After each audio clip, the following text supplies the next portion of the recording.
संदेश वाघमारे परभणीहून आलेले तरुण कवी आहे.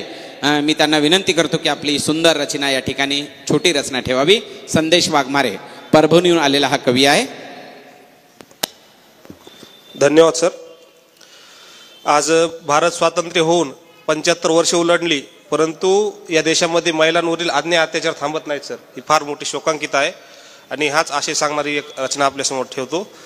तत्पूर्वी दोन ओळी की वास्तवाशी झुंजतो मी दुःख व्यथांना मांडतो मी, की वास्तवाशी झुंजतो मी दुःख व्यथांना मांडतो मी, त्या व्यथांना मांडताना व्यवस्थेशी भांडतो मी, त्या व्यथांना मांडताना व्यवस्थेशी भांडतो मी. रचना ठेवतो. रचनेचं शीर्षक आहे सुगंधी कळ्या. सुगंधी कळ्यांना तोडू नका रे, सुगंधी कळ्यांना तोडू नका रे, कुणी या मुलींना छेडू नका रे. सुगंधी कळ्यांना तोडू नका रे, सुगंधी कळ्यांना तोडू नका रे, कुणी या मुलींना छेडू नका रे, कुणी या मुलींना छेडू नका रे. आणि वडिलाचे प्रेम सांगणाऱ्या दोन ओळी की किती संकटांशी तो एकटाच भिडतो, किती संकटांशी तो एकटाच भिडतो, किती संकटांशी तो एकटाच भिडतो, असे पांग बापाचे फेडू नका रे, सुगंधी कळ्यांना तोडू नका रे. आणि प्रेमाचा विषय निघाला. प्रेमाला अनुसरून दोन ओळी की जरी ती मला रोजची खुणवते सर, जरी ती मला रोजची खुणवते, जरी ती मला रोजची खुणवते, तिचे नाव माझ्याशी जोडू नका रे, सुगंधी कळ्यांना तोडू नका रे, सुगंधी कळ्यांना तोडू नका रे, कुणी या मुलींना छेडू नका रे.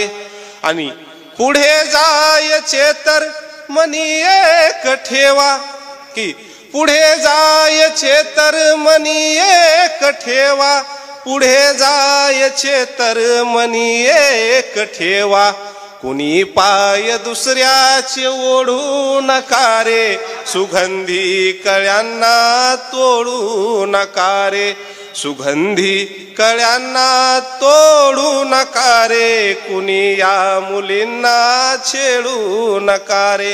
आणि माणसाने स्वार्थ सोडला पाहिजे, की असे काय असते स्वार्थात नेहमी, असे काय असते स्वार्थात नेहमी, असे काय असते स्वार्थात नेहमी, कुणी घर कुणाचे, कुणी घर कुणाचे फोडू नका रे, सुगंधी कळ्यांना तोडू नका रे. आणि शेवट की जरी तो पुढारी तुम्हाला विनवतो, जरी तो पुढारी तुम्हाला विनवतो, जरी तो पुढारी तुम्हाला विनवतो, तरी हक्क तुमचा, तरी हक्क तुमचा हा सोडू नका रे, सुगंधी कळ्यांना तोडू नका रे, सुगंधी कळ्यांना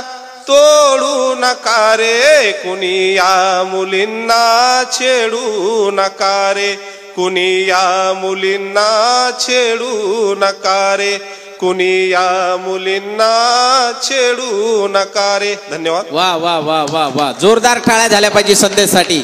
फार सुपर संदेश दिला कवितेच्या माध्यमातून आणि आवाज आणि ताकद पण तेवढीच कवितेची. वा, जोरदार टाळ्या झाल्या पाहिजे.